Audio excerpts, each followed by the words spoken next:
Spend less time in the laundry room and more time doing the things you love. Introducing the Samsung Smart Top Load Laundry Pair, now available at Lowe's. The washer's large capacity means you can fit more in every load. Plus, its super speed setting washes a full load in only 28 minutes. Shop the smart washer that will streamline laundry day, backed by Lowe's Price Promise. Based on using super speed on a normal cycle with an 8-pound load. Terms apply. See Lowe's.com/price promise for details. U.S. only.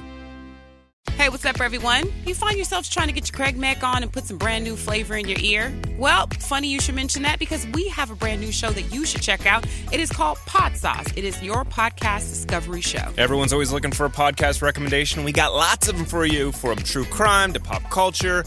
And you can join us each week as we dish on all of our favorite podcasts out there. So make sure you download the Odyssey app and search Pod Sauce, or head on over to podsauce.com. We got you covered, guys. Hey, this is BJ. Thanks for listening to our show's podcast. If you're a fan of all things geeky, you should check out my other podcast, BJ Shea's Geek Nation. We have new episodes every day, and you can check it out at bjgeeknation.com. Your driver's license is important so you can get back and forth to work, get your kids to school, and back and forth to daycare. If your license has been suspended because you can't pay your tickets, you can't do any of those things. Let's talk about Chapter 13 bankruptcy. You may have heard the tickets cannot be discharged, but they can be dealt with in a Chapter 13 case. Why not come in for a free consultation? The chapter you choose will make all the difference to your getting back, legally, on the road. Let's design a plan to pay off your tickets and restore your license immediately. I'm attorney Travis Gagne. Please contact me today at choosetherightchapter.com. That's choosetherightchapter.com. 99.9 KISW, The Rock of Seattle.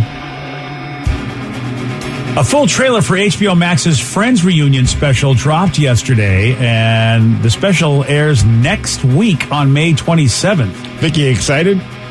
I didn't think I was going to be until my best friend sent this to me and we both cried. Really? Yeah, we were just that hyped up about it. I didn't think I would have that reaction. It's like this was a lot of that's like your all-time favorite show. Right. I watched it all through high school and into my 20s, and I haven't really been watching it lately, and it hit me like a ton of bricks. It looks really awesome, and we're going to be watching it together. We're making a whole thing about this.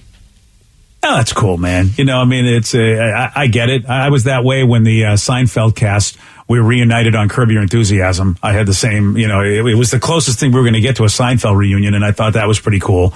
And they were doing an interview to promote this upcoming reunion special, the cast of Friends. Matthew Perry, though, a lot of folks noticed that he seemed very off. He was slouching. He had kind of a vacant stare, and when he spoke, he seemed very lethargic.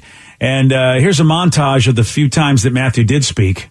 While being a really close-knit group, we don't see each other, all six of us, a lot. I stole the cookie jar that had the clock on it, and I gave it to Lisa Kudrow, because she, at one point, looked at it and thought it was a real clock.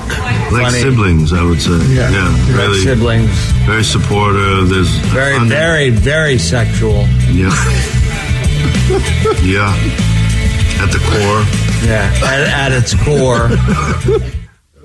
It sounds like when your iPhone, like you're listening to a podcast and you accidentally hit like the wrong speed setting, and it's like half speed, maybe a little bit faster than half speed, but you're like, wow, that guy sounds, you know, it'll make the audio sound like the guy's a little tipsy or slurred. Man, that was kind of weird to hear. I don't know what to make of that. You know, I know that he's had issues in the past, right? He's had some substance abuse problems in the the past. Yeah. He's had his battles. Yeah, so alcoholism and pain addiction medication. And that's the problem, is when you're doing something like that and you come off that way. I mean, how are people not going to be concerned? Since, you know, if you're a fan of the dude, you sure as hope he's not back, you know, battling those things again. Do you think that was awkward though for the rest of the crew? Like, I'm looking at the picture and it's like David Schwimmer and Matt LeBlanc, right? Mm-hmm. Yeah, and you know they look like they're chipper. They seem pretty stoked about this opportunity to do Friends again. And then he's just kind of hunched over. I got to imagine in the back of their mind, they're like, man, what the hell's going on with Matthew over here? Yeah, he looks like the life has taken its toll on him. You know, and Matt LeBlanc has had, you know, he's been doing sitcom after sitcom. Yep. I don't know if was it Man of the House or something. I forget what the last thing. We watched it and I don't know the name of it. Yeah, I can't think of it either. I loved him in episodes. Is it Man with a Plan? That's it. Yes, that's it. Yeah. Yeah, and I loved him in Episodes, which was a sitcom about a sitcom. And, and I don't know, is David Schwimmer directing? Is that what he's doing these days? That's what I hear. He mostly directs. Yeah, so, and look, you can make a decent career doing that. So, yeah, you're right, Steve. Both Schwimmer and LeBlanc look like, okay, you know what? They're still looking good. They're still doing what they're doing. They're older, but they still look like they're in pretty decent shape. Right. And unfortunately, Matthew Perry just was like, wow. He really looked like, whatever the reason was, he looked like he was out of it and sounded like he was out of it. Yeah. Damn. Well, we'll see how it goes, Vicky. I mean, I wonder, will he be like that during the reunion? You know what I mean? He definitely looks rough, and I wonder, it's either substances or, like you said, it took a toll on him, and this is just how he is now. Oh, yeah. If he's like that punch drunk sort of thing in his, because he's just, his body has been through so much that's just kind of how he is, even when he's just, in regular, wow, what are you going to do? Life, man. Life. Somebody said, do it to you. Texas said, I heard someone say that if they won the lottery, they would pay to re-air Friends without the laugh track to show everybody how unfunny that show really was. Wow, you're spending your money wisely. If I got money to blow, I'd do anything. I know somebody did that with like Big Bang Theory. Yeah. They did it with segments, and you're like, yeah, the show's not that funny. I've always said, I know I'm a simpleton when it comes to my television watching, and you guys don't have to remind me of that, but I'm a tastemaker after all. But I've always said, like, sometimes with sitcoms, I just like having the laugh track. That's just what I was brought up on. That's my comfort zone. And when I watch some shows that are, like, I remember Arrested Development being one of the ones where I first noticed it. I'm like, this show's very good and it's very entertaining. But there's something about having that laugh track as like the punchline. It's like it's the punctuator for whatever funny moment happens. It's not like telling me what's funny or what's not funny. I can figure out what's funny and what's not funny. But I just like hearing the laugh track. It almost feels like, I guess it's just what I was brought up on. Well, let me just say this, though, Steve. How weird would it be for you to hear a laugh track on Trailer Park Boys? That would be so weird. Right. I guess I'm thinking, no, you're absolutely right. I guess I'm thinking more about like the shows that are set in like a studio. If that makes sense. Situation comedy. Yeah, right. Yeah. Though The Office was set in a studio, even though it also didn't have a laugh track and was similar to Trailer Park Boys where they had a film crew following them around, doing that kind of a thing. Yeah, I guess it's case by case, but I feel like there's more often than not, I enjoy a good laugh track. I miss when they would say on the old all the old sitcoms filmed in front of a live studio audience. That was going to be my question. Would you rather have a laugh track or like Family Matters or like Fresh Prince that actually had a live studio audience where they were actually laughing? Well, I think that's what they mean when they say laugh track, because they're all in front of a live studio audience. It's just we don't know if the people are laughing at the time when we're hearing them laugh. I don't know if every time was in front of a live studio. I mean, to be honest, I don't need to get all conspiracy theory on you guys, but I question whether or not they really did film it in front of a live studio audience sometimes. Because I'd watch these shows and I hear that same laugh like on multiple episodes. Yeah. Like there was always like some kind of a distinctive laugh on some shows where you're like, that person's going to every single taping, or they're just using piped-in laughs. See, I'm with you, Steve, on the conspiracy theory, and I don't believe that it wasn't that they didn't film it in front of a live audience. I just don't think they used that live audience, perhaps, for the show I'm watching. Or they sweetened it up. Yeah. That, and I think I was watching like the behind the scenes for Friends. Like they wouldn't have a live studio audience for any cliffhanger, like the last episode of the season. They would not have anybody there, so nobody would spoil it. Oh, that's interesting. But I think I kind of tuned in. So I've been watching Mr. Iglesias on Netflix, which is Gabriel Iglesias' show where he's a teacher. Yeah, it's a fun show. Yeah, Joe Coy actually makes an appearance in season 2, and it's really his character is really fun. But they say, Mr. Iglesias is recorded in front of a live studio audience, and I could hear one of the actors actually laughing out loud because he's got a very distinct laugh, one of the side teachers. And I'm just sure that probably the audience is really tiny, and they just pull in the other actors to kind of fill in as well. It's just a catering crew and random people. It is a live studio audience, even though it's the catering crew. Hadn't thought about that. That's I guess, I think. Yeah. You can. I mean, you can say anybody's part of that audience. All right, so May 27th is when, is that right? May 27th is when Friends, the reunion. Are you watching it, Steve? I've heard about it, I've seen about it, and I don't have any interest. I got to check with my wife. I don't remember if she's a fan of Friends or not, or if that was just a show she didn't care about. If she cared about the show, I'll sit and watch it with her because it's just something to do together. But I'm sure as hell not instigating this thing. This is definitely, you can tell this is just for the fans. And it's a week from today. I just realized is when it's coming out. A week from today. Vicky, would you give me an email? I probably should watch it. So is it? Wait a sec. Is it like them as the characters, or is it like a special where we're dealing with like the actors talking about the characters? I think a little bit of both, because I was looking at some of the scenes in the trailer. They're doing like reenactments. They're reading the scenes over again, which is pretty fun. Did you watch the Fresh Prince one? No. Okay, I get that same kind of vibe. Okay. Like they sit down in the old set and talk. Oh, so that's what it is. Oh, really? So it's not going to be like, we're trying to do a show. Oh. It looks like they're getting back together in the original Friends studio, testing their trivia knowledge of the show, revisiting key sets, rereading their lines, and joining James Corden for a joint sit-down interview in front of a live audience. Don't send me an email for that, Vicky. Never mind. DJ, have fun watching that. I'm not gonna watch No, I'm not watching that at all. It sounds it's like the behind the music or something dumb. Is there a show from either your childhood or youth or whatever that you would love to see this happen with? No. Really? No, I want to watch them be the characters again. Like I think about Entourage. I don't want to watch the Entourage actors gather around and share their favorite memories. I mean, it's not terrible. I'm not like, I understand what you mean. Mm-hmm. This is exciting for you. But I'd much rather them do a new episode and just kind of pick up where are they now kind of the characters. Like when I fell in love with these shows, I fall in love with the characters and the stories. I don't fall in love with the actual actor. Okay. Like I really love the behind the scenes, like the history and the story behind it, because I know you can't really tell now. Matthew Perry came up with a lot of his own lines, so I love I'm sure he came up with a few lines. It's in that audio. Sorry. So I would love to know what was the inspiration? Where did these things come from? Like I love that kind of stuff. Yeah, I love trivia.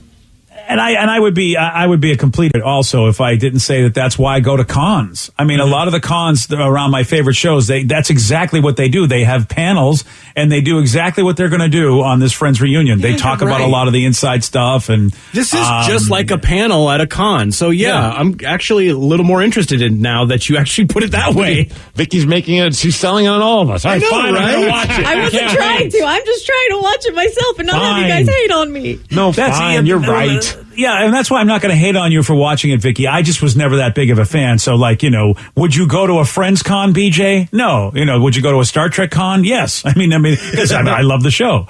I'd go to an Entourage con, especially if they would. Would you really? Yeah. Especially if they'd reenact some of the nude scenes. Dude, let me tell you. Sloan. Let's just go to a strip club at that point. Sloan is actually in the new Superman show. And she plays Lana Lane. Dude, Sloan, I have to tell you, it's like Sloan. I don't know what's going on, what deal she made with the devil, Fountain of Youth or whatever, but Sloan is still amazing. That's all I got to tell you. Oh, I bet. It's not that long ago. Oh, dude, I think it's at least 10 to 15 years for Entourage, right? From when we first saw the first episode? You might be right. Yeah. I mean, it's at least 10 years old, but it might even be older. I only brought up Entourage, too, because I was looking at my Facebook memories, and today was a day several years ago that the cast of Entourage came in studio. Oh, yeah. Oh, wow. Which I was like, damn, that just time flies. And it is over 10 years. It came out in 2004. What? Isn't that insane? 17 years. And ended in 17 2011. years. It ended in 2011, so it ended 10 years ago, Steve. It ended 10 years ago. So then they were in studio when? Over 10 years ago? No, they were in studio 6 years ago. For the movie. For the movie. Oh, the movie. Yeah, okay, that makes sense. Yeah, I was going to say, how would that? Yeah, okay. Well, yeah, that's right. Kevin Dillon and then E and Turtle.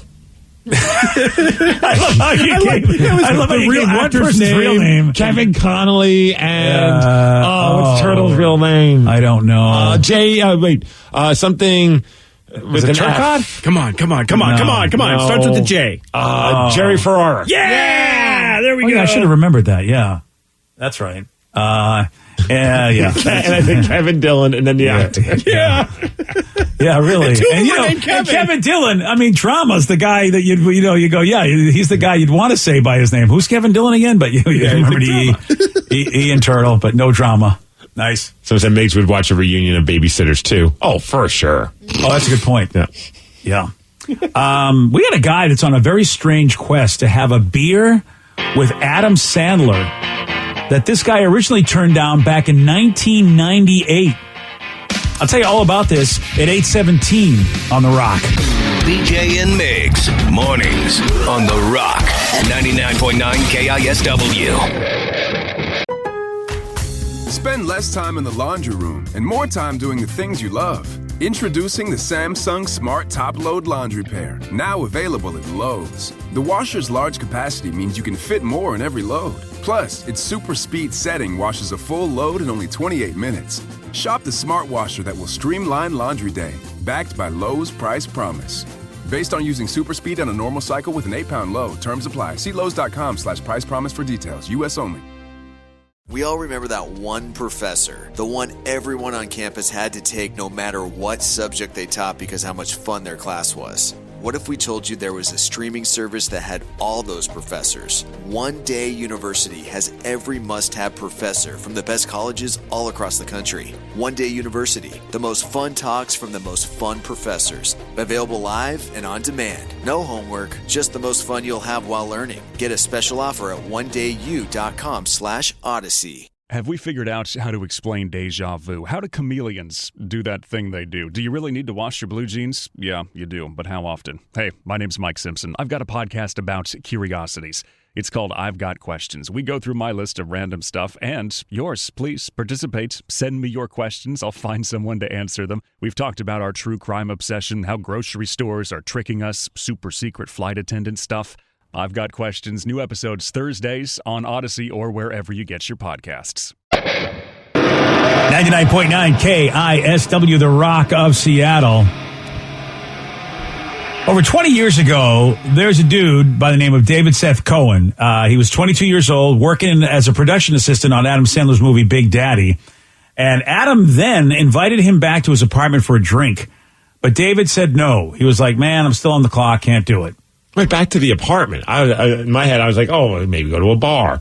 Come back to my place and have a drink with me. I'm Adam Sandler. Whoa. Yeah. I mean, you know, look, if you're Adam Sandler, you probably can't go to a bar. You know, maybe he just figured, you know, like a nice setup back at his place, probably at the top shelf. You know, I mean, I don't know. You know, that's a good question, Steve. You know, but either way, I'm going. You know, especially if I'm trying to, like, you know, get somewhere in the business. If Adam Sandler's like, hey, man, you want to come back and just have some drinks? It's just, you know, whatever, hang out. I'm doing it. I would just go for the story. Yeah. Like, I wouldn't hope that anything good would come of it other than the night that I got to get drunk with Adam Sandler. Because my hope would be we'd get so wasted that I could crash on his couch like get 2 nights or 2 days with Adam. Yeah. And then we go get breakfast, and then we're best friends at that point. Aww. Yeah, David wasn't thinking the best friend thing. He was thinking like I was. He was like, man, this could have changed my life. He said, this was my opportunity to get into the inner circle of a comedy legend. My gosh. Adam helps out people he likes and always works with his friends. And David was like, man, I can't believe I let this go by. So he was confident that he would have been able to get into the inner circle and become one of his friends. Yep. That's what he was thinking. He thinks that's the opportunity he missed out on since Adam invited him back to the apartment for some drinks. David's been obsessing over this, as I said, for over 20 years. And back in 2006, he started making a movie called Finding Sandler, where he documents his attempt to finally have that drink with Adam and jumpstart his film career in the process. This guy, give it up. Yeah, this got into super extra weird territory when you're actually trying to make a movie about it. Yeah. David claims Adam's team has been ducking him for years. I'm sure they have. Yeah, Adam's manager's like, supposedly even called him in 2007 and said, look, David, give it up. Ain't gonna happen. But Adam's rep says, no, that never happened. We never called David. Nobody ever did that. But I don't see them also going, yeah, and we're inviting him over for a drink. They haven't done that either. Because honestly, if they did say, yes, yeah, we told this guy to leave us alone. He's been bothering. I don't think anyone would be, oh my gosh, Adam Sandler's people are such jerks. Like this, you know what I mean? Like it's not. I wouldn't be. Yeah, I'd be like, look, dude, all you want to do is glom on. We could become friends. That's a weird regret to have. Like to just assume. Like I think because I look back, there's one instance where like I had an opportunity to hang out with a celebrity person, and I kind of kicked myself because it didn't happen. So I interviewed the band The Strokes. At the time, they were the biggest band. Like they were, everyone was talking about them. They had a huge buzz. They played the Paramount, sold out show. Got to interview the drummer, Fab, and it went really well. And he's like, "Here's some passes after the show. Meet up. Don't leave. Go to the bar at the Paramount. We're gonna have a little after party.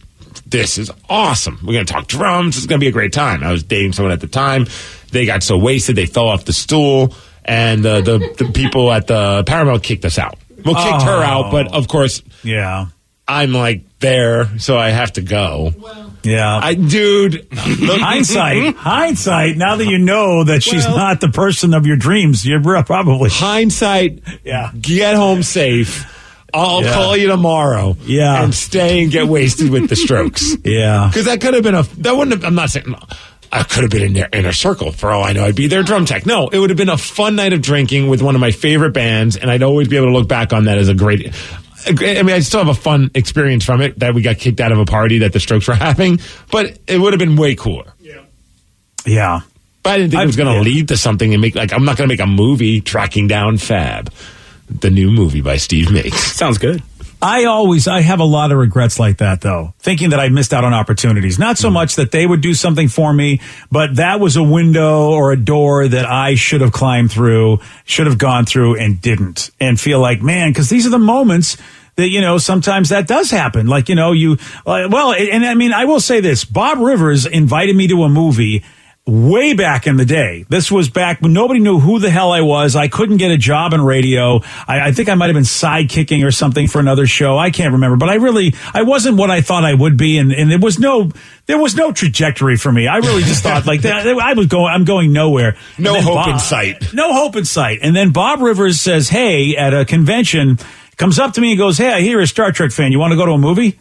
And I'm like, there was something in my head that said, whoa, yes, I should do this. Because because Bob was, he was super successful and he was like a big star at this radio convention, big star in our business. And I'm like, yeah, I'll go do this. And, it was the best thing that ever happened because Bob was instrumental in my career a lot after that point. I have to confess, I was thinking that this would be a good opportunity. But you don't turn that stuff down when somebody of his stature approaches you because he was a host of a big time radio show and I was barely getting noticed and barely getting arrested in this business. So of course you say yes to that. Well, I think about there was a time when I was doing a private show with when I worked at the End, they did these things called End Sessions, and the Deftones were doing one of them. And Deftones, right, Rev. Deftones are just one of those bands I absolutely love.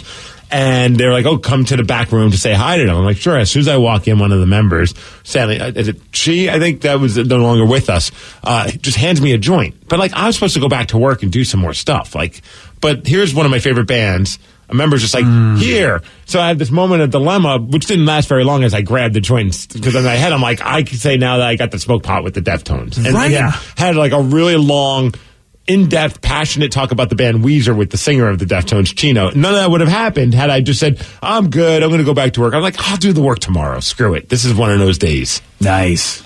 But it didn't help my career. I never think about things helping my career. I'm just like, this will make for a fun story. Right. And that's pretty much everything that I ever agree to do is because I'm like, this could eventually lead to a fun story. Right. The funny thing is that it totally helps your career because you tell a lot of these fun stories on the show. So, you're right. Inadvertently, it's helped your career. I needed you to be able to explain that to my boss why I didn't come back to work that day. I told him, I was like, hey, they offered me some weed. I couldn't pass it up. He goes, yeah, I'd be surprised if you did say no to that. And I was like, okay. Yeah.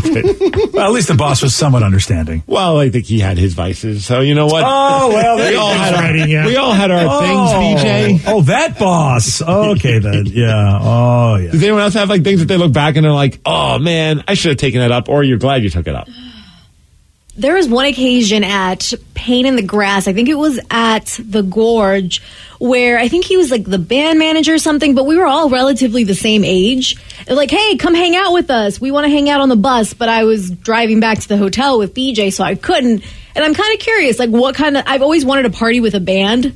And I wanted, I don't know what it would have been like, and I kind of wish I did. On the bus, too. On the bus. Yeah.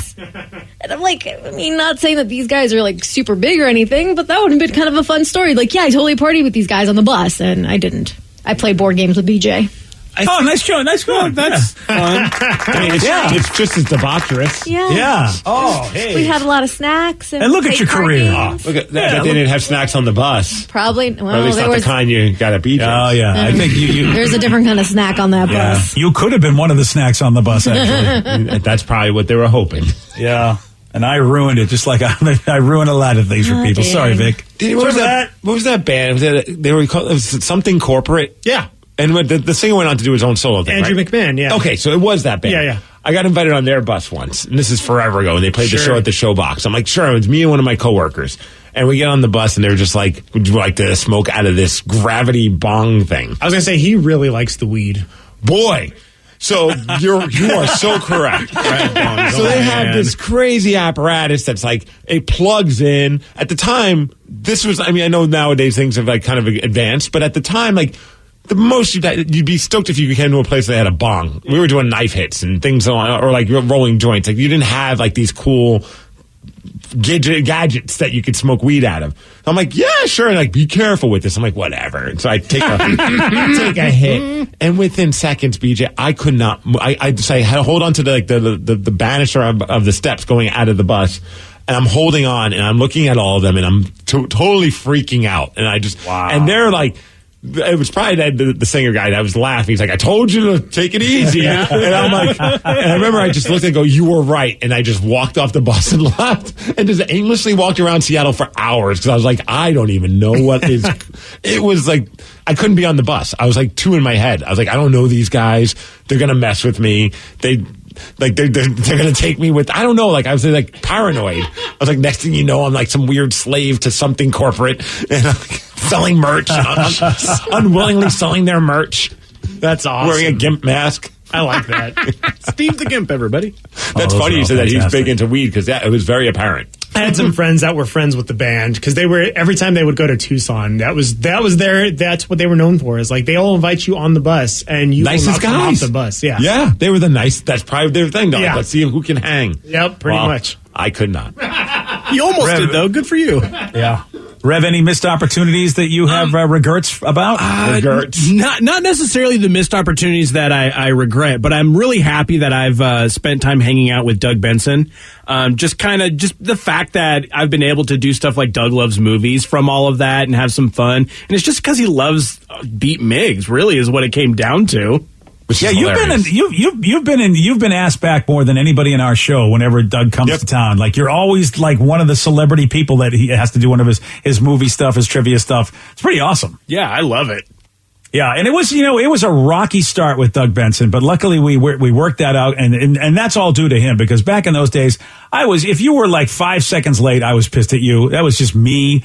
And Doug was like always a guy that was like, hey man, you know what, whatever I can do, and ended up being a really good friend of the show. And he's a good dude, man. I just texted, says I had a chance to smoke pot with the wood shop teacher in high school. He caught us smoking in the wood storage area, and I froze like a deer in headlights. He later said I could have handed it to him. He was super cool. Teachers like that, not around anymore. Yeah, partying with a teacher would be pretty sweet. Yeah, you can't party with a teacher anymore. That's insanity for any teacher to even do so. Yeah. In college, I had a beer with my video production teacher, and that was pretty awesome, Deborah. Like, we ended up at like we called them the townie bars, because like there was like the college bars, and then there were the town, like the people that lived in the town of Plattsburgh, and we called them the townies. And so we were like, let's go to a townie bar and see what happens. And we walk in, and there's my teacher just playing pool, just drinking beer. And I was like, Deborah. And she's like, you want a beer? I'm like, absolutely. So we all just sung around, had a beer, and like had a couple laughs, and then went on our way, because we didn't belong there. Like, we were just these dumb, drunk college kids, a little too high strung, or like, high energy. And this was a chill bar. Yeah. At least you guys recognize that. You're right, because the adults are like, oh gosh, how'd they get here? Plus, we were looking to holler at some like, fellow college girls, and this was not the place to go do that. Well, there's that too, yeah. Deborah's cool and all, but Deborah. Yeah, we're not going to holler at that. We're not going to holler at Deborah. So instead, me and a couple of girlfriends, we partied with Tom Petty and the Heartbreakers in 1977 at their hotel. Oh, party. Yeah, so there's a story that you're probably not going to get all the details on. Or maybe that's all of them. I've always heard like Lemmy, he'd go invite girls back to his place, and it was never about like hooking up. He just liked to party with girls. Really? Yeah. I mean, I'm sure he closed the deal with some. I'm not like thinking that he was like, a perfect angel. He's freaking Lemmy after all. But like, I've heard stories from friends that they would be honest about it. They're like, no, he just wanted us to come hang out and party. He really enjoyed our company. That's amazing. Yeah. I mean, seriously, that really is amazing, because that's what everybody wants to believe can happen when anybody invites you back, but you always have to tell people, well, look, don't, I mean, come on, a rock star inviting you back to his place. You gotta be smart about it because he's probably just wanting to get somewhere. I think that's why I pray everyone loves Lemmy. Like, you hear all these stories. Anyone who's ever encountered the dude, like he was like the ultimate good dude. How about you, Danny? Any regrets? No, I honestly, there wasn't a lot of celebrity things. I think the biggest regret I have was not going to the Blink-182 and Green Day Pop Disaster Tour when I had the chance to. But it wasn't like backstage or anything. Right. I didn't buy tickets in time and it sold out. And I was like so upset about it. And that was like before Blink-182 got all mature and did like their mature albums. And it was like they would still tell a bunch of funny jokes. Back when they were fun. Back when they were fun, Blink-182. And Tom didn't believe in aliens. I don't know. But yeah, that was like one of the biggest like regrets of like, I should have gone to that because that would have been like the epitome of the best concert of my life. See, it's too bad you didn't live around here. They used to play the Seattle area all the time. Oh, for sure. I saw them so many times back when they were immature. I miss that. But yeah, it was super fun. I didn't see Blink-182 until probably like 2012, which was like way after. Wow. So yeah. Big regret for me. Hey, so I was backstage at EMP's grand opening. I got to smoke a joint with Paul Allen and Dan Aykroyd. Oh, wow. What? That's awesome. That's an amazing story. That is just so random and great and fantastic. Right? Yeah, I mean, I'm not surprised that Paul Allen would be a guy that would be a fan of a little ganja, but it's still crazy to think like he was just there smoking weed. Like I feel like he'd be the dude that's doing it in secret. Well, then the Chive King is right next to him as well. I mean, and you're part of that. No, that's Dan Aykroyd that we were talking about. Oh, it's Dan Aykroyd. Bill Murray. I was thinking it was so cool because it was Bill Murray. Sorry, Dan. Yeah. It's not bad. I mean, you know what? It's not, now I don't know if I want to be there. I mean, if it's not Bill Murray and Paul Allen, then never mind. Dan Aykroyd loves aliens. You're sitting there smoking weed and just talking aliens with him and maybe his Crystal Skull vodka. I was going to say he also loves vodka. And that vodka's pretty good. I'm in, man. Well, and look, it turns out we found out Dan Aykroyd's got Asperger's because that was revealed when, Elon Musk said he was the first person to host Saturday Night Live with Asperger's, but as it turns out, he wasn't. It was Dan Aykroyd. So that I wonder, I'm kind of an awkward person myself at times, so I think it would have been a blast to be hanging with both of them. So you know what? I changed my mind. Well, forget it, Bill Murray. I want to be with Dan Aykroyd and Paul Allen. Let's do that. I'd want to lucky. Just want it'd be fun just to just listen to some of Paul Allen's stories. He's got to have some good stories. Oh, yeah. He probably had some great stories, dude. I mean, how could he not? You know what I mean? When you think about, I'm watching the history of video games. I forget what it's called, Game Over or High Score. I'm watching the High Score documentary on Netflix. I saw that it was on there, yeah. Yeah, and the stories that those guys have, that Paul Allen and Bill Gates probably have a similar bunch of stories about how they've done what they've done, just knowing what the Atari guys did. Well, I remember that documentary was about E.T., and it's basically a documentary about Atari. And it's like, we're nerds, but we really got wasted and partied like crazy. They loved to party so much. Oh, yeah. Well, they were rock stars in their own way. Yep. To us people coming up, us arcade geeks, and our home console geeks, they were rock stars to us, those folks. So, yeah, that would have been. So, Bill Gates, Paul Allen, you're right. There's some stories there. Yesterday, Steve, he did get this one right. What kind of bird is the universal symbol of peace? A dove's fly, man. A dove. Yes. Speaking of weed. Steve just got a contact high from himself. I just got back on the bus with something corporate. Yeah, that's what it is. You want a shot at beating Steve? You got it. 206-421-ROCK. We're playing Beat Miggs at 8:50 on The Rock. Today's podcast was brought to you by Travis Gagne, bankruptcy attorney. He's here right now and has agreed to answer more of your questions about bankruptcy. Here's another question from a listener.